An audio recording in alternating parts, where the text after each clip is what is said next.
My country is determined. ጅቡቲ ከሰሞኑ የኢትዮጵያን ስደተኞችም እያባረረች ነው። የባህር በር አጀንዳ ለኢትዮጵያ የህልውና ጉዳይ ነው። ጅቡቲ ኢትዮጵያን ቀርታለች። የባህር በር አክሰስ ማግኘት አለበት። ጅቡቲ ለኢትዮጵያ ለቅርስ ውስጥ እንደተሰነቀረ ስጋ ናት። This country will offer 100% stake at the port. ወደብ አገልግሎትንም በማቆራረጥ ኢትዮጵያ በነዳጅና በሌላ ሸቀጣሸቀጥ አቅርቦት እንድትቸገር እያደረገች ስለመሆኗ ይነገራል።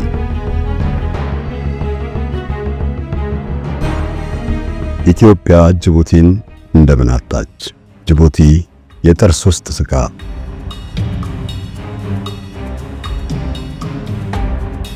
ሶስት ወደብ ያላት ጅቡቲ አንዱን ታጁራን ለኢትዮጵያ ለመስጠት በዚህ ዓመት መጀመሪያ ላይ መፍቀዷ ይታወሳል። በሶማሌላንድ ወደብ ጉዳይ ኢትዮጵያ ከሶማሊያ ጋር ከምትጋጭ ታጁራን ሰጥታ ማስታረቅ የደግነት ሚና ይዛ ነው ብቅ ያለችው። በዚህም ዓለም አቀፍ ትኩረት ሳበች። ይሁንና የጅቡቲ ስጦታ የማስመሰል እንጂ ከልብ አለመሆኑ ይታወቃል። እነሆ ታጁራን ከሰሞኑ ሳዑዲ አረቢያ ለ30 ዓመታት እንድትጠቀምበት ሰጥታታለች። ባህር በር የማግኘት መብቷ የተጠበቀ ተፈጥሯዊ መብቷ ነው፣ ህጋዊ መብቷ ነው። የባህር በር አክሰስ ማግኘት አለባት የሚል ነገር አለ። ኢትዮጵያ ወደብ እንዲሰጣትና አንገት ማስገቢያ የባህር በር ለመጋራት ጥያቄ ማቅረቧ አይዘነጋም። ይህን ተከትሎ በዙሪያው ያሉ ጎረቤት ሀገራት ከባድ የፖለቲካ ሴራና አሻጥር ነው የፈጸሙት። ባልበላውም ጭሬ ልበትነው እንዳለችው ምቀኛ ዶሮ ሁሉም ኢትዮጵያ ወደቦቻቸውን ከምትጠቀም ለሌሎች ሀገራት አሳልፈው መስጠቱን መርጠዋል። የሶማሊያው ፕሬዝዳንት ሐሰን ሼክ መሐመድ ለአሜሪካው ዶናልድ ትራምፕ የጻፉት ወደቦቻችንን ኑና ተጠቀሙባቸው የሚለው ደብዳቤ የሀገሪቱ ፖለቲከኞች ለኢትዮጵያ ያላቸውን የጥላቻ ደረጃ ያሳያል። የኤርትራው ፕሬዝዳንት ኢሳያስ አፈወርቂም ወደ ሳዑዲ ልዑክ ሰደው የአሰብን ወደብ ተጠቀሚበት በማለት ማስለመናቸው ያስተዛዝባል። የኢሱ ወዳፎምም ሆነ የሐሰን ድርጊት በጅቡቲም ሲደገም ነው የታየው። ጅቡቲ የታጁራን ወደብ ለኢትዮጵያ እንቁለልጭ ስትል ከርማ በስተመጨረሻ ሳዑዲን ጋበዘችበት። Yusuf said his country will offer 100% stake at the port to neighboring Ethiopia. ጅቡቲ የኢትዮጵያ አካል ነበረች። ለ39 ዓመታትም ለፈረንሳይ በኪራይ ተሰጥታን የቆየችው። ነገር ግን በዛው ነፃነቷን አወጀች። ከኢትዮጵያ ጅቡቲን የነጠቀው ማን ነው የሚለው ጉዳይ እዚህ ጋር መሰረታዊ ነው። ከዚሁ ጎን ለጎንም ጅቡቲ ለምን ኢትዮጵያን ማስጠቃት እንደመረጠች በቅጡ ሊጤን ይገባዋል። My country is determined to continue its effort towards this economic. ጸሐፊው አብይ ሰይድ እንደሚጠቅሰው በጅቡቲ በኩል ኢትዮጵያ የሚገጥማት ፈተና እንደቀጠለ ነው። ጅቡቲ ከግብጽ ጋር ከሰሞኑ የደረሰችው ስምምነት ለኢትዮጵያ ግልጽ መልእክት አለው። ጅቡቲ ከሰሞኑ የኢትዮጵያን ስደተኞችም እያባረረች ነው። የወደብ አገልግሎትንም በማቆራረጥ ኢትዮጵያ በነዳጅና በሌላ ሸቀጣሸቀጥ አቅርቦት እንድትቸገር እያደረገች ስለመሆኗ ይነገራል። የታጁራን ወደብ ለኢትዮጵያ ልስጥ በማለት ስታስጎመጅ ከርማ ለሳዑዲ ያሻገረችበት ሁኔታ በቅጡ ሊመረመር ይገባዋል። ጅቡቲ የኢትዮጵያ ወሳኝ የንግድ መተላለፊያ ጉሮሮ ናት። ጅቡቲ ከኢትዮጵያ ብዙ እየተጠቀመች ለምን የጭቃሾህ መሆን እንደፈለገች አብዱ ሰመድ መሐመድ ዘረዝርላችኋለሁ።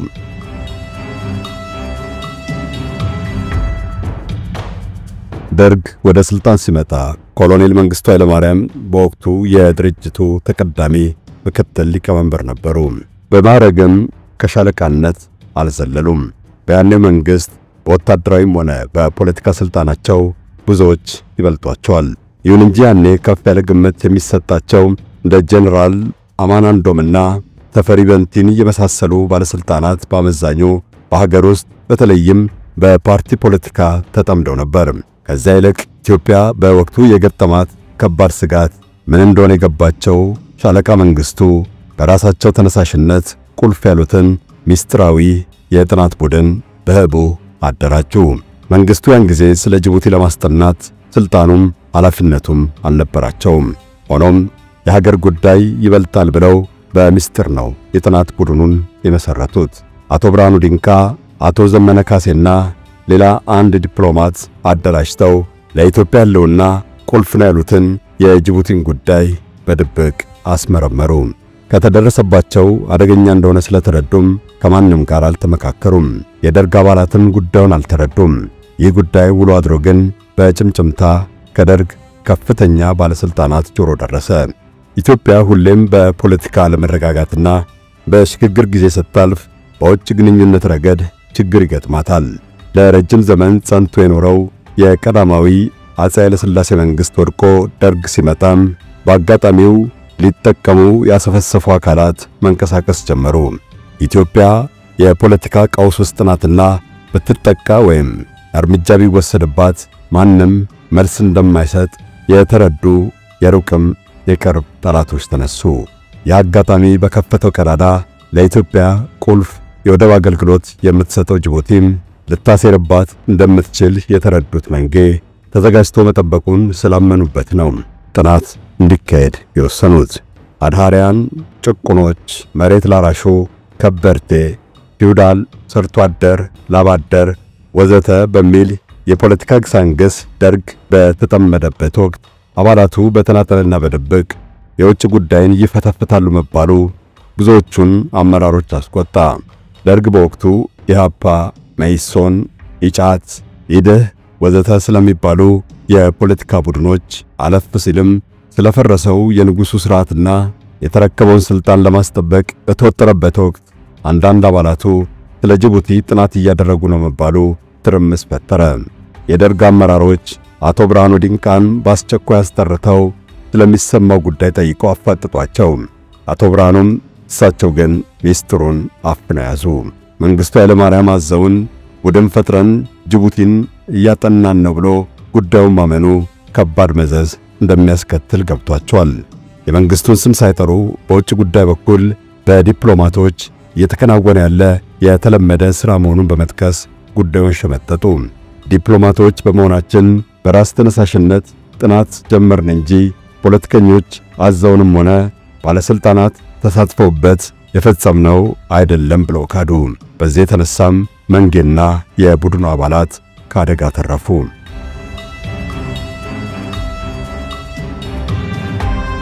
መንጌም ሆኑ አቶ ብርሃኑ ሚስጥራዊ ቡድን ያን ጥናት ያደረገው ለሀገር ሕልውና አስቦና ኢትዮጵያ በጅቡቲ በኩል ሊገጥማት የሚችለውን ስጋት ገምተው ነበር። ሆኖም ይህ ጉዳይ መታወቁ በጊዜው በደርግ ያስቀስፋል። በዚህ የተነሳ ነው በስተኋላ ላይ መንጌ ፕሬዝዳንት ሲሆኑ ለአቶ ብርሃኑ ዲንቃ ውለታ ምስጋና ያበረከቱት። ከጎረቤት ሀገራት ወይም በውጭ ግንኙነት በኩል በወቅቱ ችግር አይገጥመኝም ብሎ የተዘናጋው ደርግ ግን በጥቂት ጊዜ ውስጥ ሁኔታዎች ተለዋወጡበት። ወደ ስልጣን በመጣ ገና በሁለተኛ ዓመቱ አንዳችም ዝግጅት ሳያደርግ የሶማሊያ መንግስት ኢትዮጵያን ወረረ። በአምባገነኑ ዚያድ ባሬ የምትመራው ሶማሊያ የኢትዮጵያን ግዛት በድንገት ስትደፍር መንጌና አቶ ብርሃኑ ቀድመው የጠረጠሩት ጉዳይ እንደደረሰ ታመነ። ጅቡቲ በኢትዮጵያ ላይ ከማሴር እንደማትመለስ እንደተጠረጠረው ሁሉ ጅቡቲ ከወራሪዋ ሶማሊያ ጎን ተሰለፈች። በዚህ የተነሳም ቀድሞ መከላከል ባይቻል እንኳ በቂ ዝግጅት ተደርጎ ባጠረ ጊዜና በቀላል መስዋዕትነት ሊመከት የሚችለው ወረራ ኢትዮጵያን ከባድ ዋጋ አስከፈላት። ከጀግኖች ልጆቿ መስዋዕትነት በተጨማሪ የነኩባ ሶቪየት ህብረትና ደቡብ የመንን እርዳታ እስከመጠየቅ የደረሰችበት የታሪክ አጋጣሚ ተፈጠረ። የባህር በር አጀንዳ ለኢትዮጵያ የህልውና ጉዳይ ነው። ኢትዮጵያ ዙሪያዋን በከበባት ጎረቤቶቿ ሁሌም ትካዳለች። ተዳከመች ባሉ ቁጥር አሲረውባታል። ጅቡቲም ከነዚህ ኢትዮጵያን በተደጋጋሚ ከጀርባ ከወጉ ሀገራት አንዷና ዋናዋ ናት። ጅቡቲ በሶማሊያ ጦርነት ጊዜ ብቻ ሳይሆን በባድመም ጊዜ ኢትዮጵያን ከድታለች። ከቅኝ ግዛት ዘመን ማለትም ከአድዋ ጀምሮ ኢትዮጵያን ለውጭ ጠላት ትታጋልጥ ኖራለች። ጅቡቲ ለኢትዮጵያ ልክ ጥርስ ውስጥ እንደተሰነቀረ ስጋ ናት። አትላመጥ፣ አትዋጥ፣ በቀላሉም አትተፋም። ኢትዮጵያ በጎረቤቶቿ ስትከዳ መኖሯ አዲስ አይደለም። የጅቡቲው ግን ተደጋጋሚ ነው።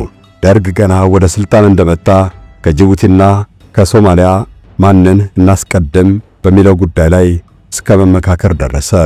ሶማሊያ በጉልበት ኡጋዴንን ካልወሰድኩ ነበር ጥያቄዋ።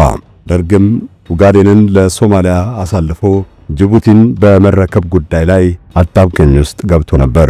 ጅቡቲ ወደ ነጻነት እየሄደች ስለሆነ በኦጋዴን ትለወጥ የሚለው ጉዳይ ብዙ አሟግቷል። ይሁን እንጂ ደርግ እንደ መለስ ዜናዊ ኢህአዴግ የሚያስተዳድረው ግዛት ሲወሰድ አይቶ እንዳላየ የሚሆን መንግስት አልነበረም። ለዚህም ነው ለኦጋዴን ውድ ዋጋ በመክፈል የሀገርን ሉዓላዊነት ያጸናው። ደርግ ጨክኖ ወሰነ። ከጥንት ጀምሮ የኢትዮጵያ አካል የነበረውን የኦጋዴን ግዛት አላስደፍርም ብሎ የዚያድ ባሬን ወራሪ ኃይል ተዋጋ። የኢትዮጵያ ሉዓላዊነትም በካራማራ ድል ጠንቶ ለመኖር በቃ። ይሁን እንጂ በዚያ አጋጣሚ ጅቡቲ ወደ ሉዓላዊት ሀገርነት ተሸጋገረች።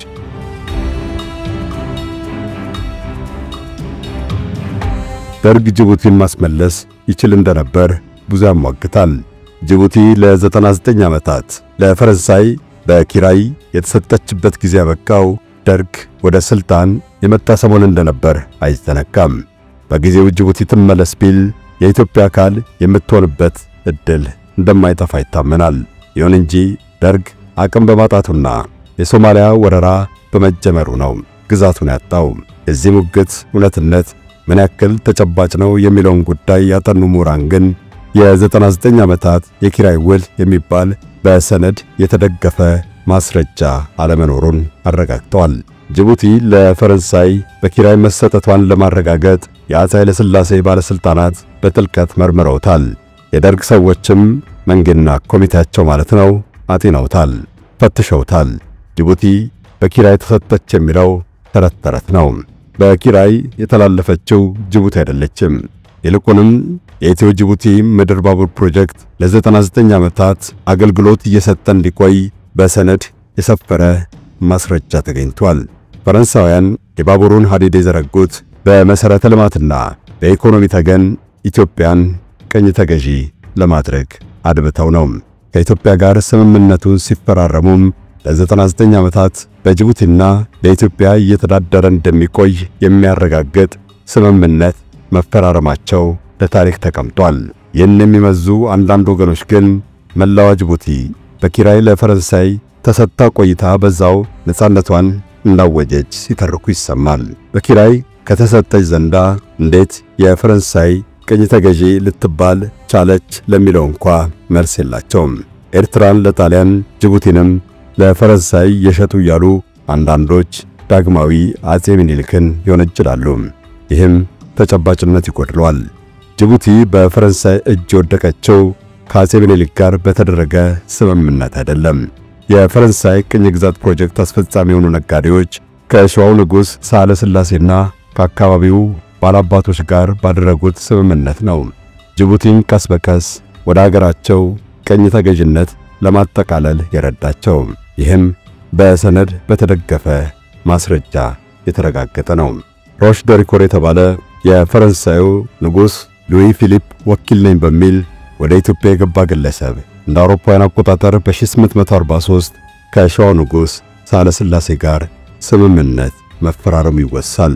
በዚህ የወዳጅነት ስምምነት በተባለ ሰነድ አንቀጽ 6 ደግሞ የሸዋው ንጉሥ ሳህለ ሥላሴ በግዛታቸው ፈረንሳውያን ርስት ገዝተው እንዲቀመጡ መፍቀዳቸው ሆን ተብሎ እንዲሰፍር ተደርጓል። ፈረንሳይ በልዋጮ ወደ ኢየሩሳሌም ለሚጓዙ ኢትዮጵያውያን ምዕመናን ጥበቃ እንደምታደርግ ቃል ገባች።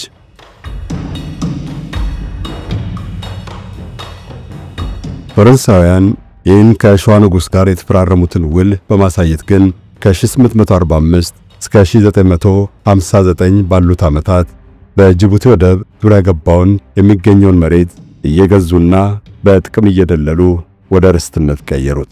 ኮምብ፣ ፕሮፕና ላምበር የተባሉ በተከታታይ ወደ ጅቡቲ የዘለቁ ፈረንሳውያን በኦቦክና ኢዳ አካባቢ መሬት ገዝተው መልሰው ለፈረንሳይ መንግስት ሸጠዋል።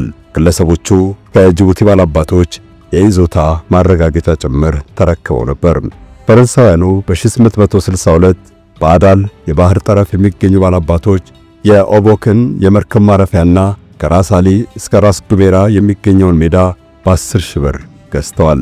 ከዛ ቀደም በ1884ም ከራስ አሊ እስከ ጉበት ከአረብ ድረስ ላለው ባላባት ለአህመድ ቤን መሐመድ በወር 180 ብር መጦሪያ እየከፈሉ ግዛቱን የራሳቸው ጥገኛ አድርገዋል። ፈረንሳውያኑ በሂደት የጉባድ ባላባት አህመድ ሎይታና እስካምባዶ ያለውን መሬት ጠቅልለው ወሰዱ። የፈረንሳይ መንግስት በቀይ ባህርና በአደን ባህረ ሰላጤ ወደምትገኝ ወሳኝ የንግድ መተላለፊያ ግዛት በግለሰቦች የተገዛውን መሬት ቀስ በቀስ ጠቀለለና ቅኝ ግዛት አወጀ። ይሁን እንጂ ጅቡቲ ወይም ኦቦክ የሚባለው የባህር ጠረፍ አካባቢ እስከ 1883 ድረስ ሁለት የፈረንሳይ ነጋዴዎች የሚኖሩበት 62000 ፍራንክ በጀት ያለው ሚጢጢ ባዶ ግዛት ነበር።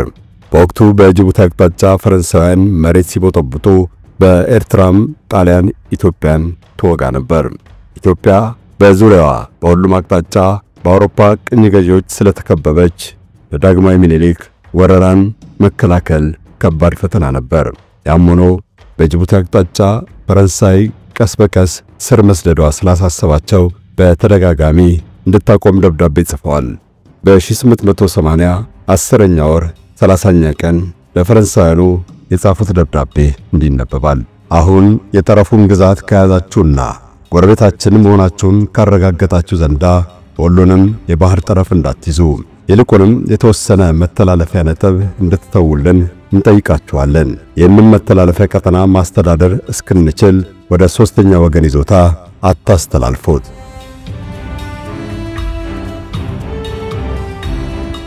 ከጥቂት ወራት በኋላ በፈረንሳይ ፕሬዝዳንት በላኩት ሌላ ደብዳቤም ከዚህ ቀደም የኢትዮጵያ የግዛት ዳርቻ ከባህሩ ይደርስ ነበር። አስፈላጊው አቅም ስላልነበረን የጠረፍ ግዛቶቻችን በአረቦች እጅ ወደቀ። አሁንም ግዛታችንን በኃይል የማስመለስ እቅድ የለንም። ነገር ግን የባህር ጠረፍ ግዛታችንን እንድትመልሱልን፣ ካልሆነም ቋሚ የባህር መዳረሻ በር እንደምትሰጡን እናምናለን። ጥንታዊው የሀገራችን ግዛትም ከሃምቦስ ወደ ምስራቅ አቅጣጫ እስከ አላል ባህር፣ ከዚያም ከጥንት ጀምሮ ገባራችን የሆነው የመሐመድ ሐንፈሪን ግዛት ወደኛ በመተው እስከ ካራፉል ይደርሳል የሚል መልእክት ሰጥቷል። ምኒልክ ፈረንሳውያንን ለማስቆም ቢፈልጉም አቅም አጡ። ኢትዮጵያ በሌሎች ቅኝ ገዢዎች ተከባ በየአቅጣጫው መወጠሯን እየታዘበውና ጅቡቲን ለማስለቀቅ የሚያስችል ጉልበት እንዳጠራት የተረዳው የፈረንሳይ ቅኝ ገዢ ኃይልም አጋጣሚውን ተጠቅሞ ከ6 ዓመታት በኋላ ጅቡቲ ቅኝ ግዛቱ መሆኗን አወጀ። የፈረንሳይ ቅኝ ገዢዎች ጅቡቲ ላይ ሰፍረው የኢትዮጵያ መንግስት ዕውቅና እንዲሰጣቸው ለማስገደድ ብዙ ጥረዋል። በተደጋጋሚ የኢትዮጵያ ሸቀጥ በጅቡቲ እንዳይተላለፍ ተከላክለዋል። በተለይ ኢትዮጵያ በኤርትራ በኩል ሊወራት ያሰፈሰፈውን የጣሊያን ሰራዊት ለመከላከል መሳሪያ ማስገቢያ እንደተነፈጉ ታሪክ ከትቦታል። ፈረንሳውያን የጦር መሳሪያ በጅቡቲ በኩል እንዳይገባ በማድረግና መተላለፊያ በመከልከል በኢትዮጵያ ላይ ጫና ቢፈጥሩም አጼ ምኒልክ ግን ዕውቅና ሳይሰጡ ቀሩ። ምኒልክ በትግራይ አቅጣጫ እስከ መቀሌ የዘመተውን የጣሊያን ሰራዊት ለመመከት ሲሉ በጅቡቲ የሰረጉትን ፈረንሳውያን ታገሱ። ነገር ግን ጅቡቲን እንዲወስዱ አንዳችም ስምምነት አልፈረሙም። ቅኝ ግዛታችን ብለው ለያዙት የጅቡቲ ወደብ ከኢትዮጵያ ዕውቅና ማግኘት አስፈላጊና የሞት ሽረት መሆኑ የገባቸው ፈረንሳውያን የሚኒልክን መንግስት ለማታለል ተነሱ። አንድ ጊዜ የባቡር መስመር ዝርጋታ ፕሮጀክትን ይዘው በመምጣት የኢትዮ ጅቡቲ ምድር ባቡር ድርጅትን ገንብተው በኢኮኖሚ ቅኝ ግዛት ሊያጠምዷትም እቅድ አወጡ። በሌላ አቅጣጫ እጅግ መሰሪና አሻጥረኛ የሆነ የወዳጅነትና የግንኙነት ማጠናከሪያ ተደጋጋሚ ስምምነት በመምጣት የኢትዮጵያ መንግስት ተታሎ እንዲፈርምና ዕውቅና እንዲሰጣቸው ለማድረግ ሞክረዋል። በዛም ሆነ በዚህ ፈረንሳውያን እግራቸው የጅቡቲን ወደብ ከረገጠበት ቀን ጀምሮ ኢትዮጵያን ለውጭ አደጋ አጋልጠዋታል። እንደ ጣሊያን አይነት ወራሪዎችን በሰሜን ለመመከት ስትል ጅቡቲን ማጣቷ ኢትዮጵያን ፍጹም ስጋት ላይ ጣላት።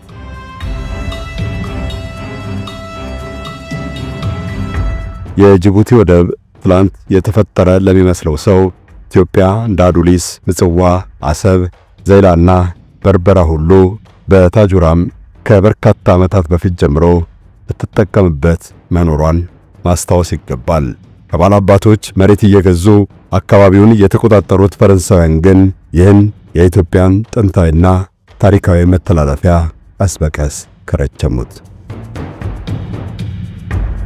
ቀሪውን ታሪክ በሌላ ጊዜ እንመለስበታለን። ለዛሬው አበቃን። ፈጣሪ አገራችንንና ዓለማችንን ሰላም ያድርግልን። አሜን።